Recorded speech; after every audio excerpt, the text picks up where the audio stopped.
फडणवीसने शेतकऱ्यांना सांगितलं होतं का निवडणूक झाल्यावर सर्व शेतकऱ्यांचं कर्ज माफ करन, तर या फडणवीसनं शेतकऱ्याचं कर्ज माफ नाही केलं. आणि हा अजितदादा म्हणतो का 31 मार्चच्या पहिले पैसे भरा.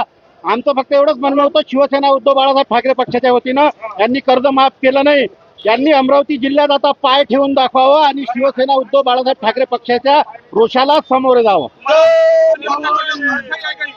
पोलीस हे दडपशाही करतात, पोलीस हे त्या सत्ताधाऱ्यांचे गुलाम झाल्यासारखे वागतात आणि म्हणून पोलीस या अशा पद्धतीनं वागतात. पण शिवसेना या कोणत्याही दडपशाहीला जुमानणार नाही.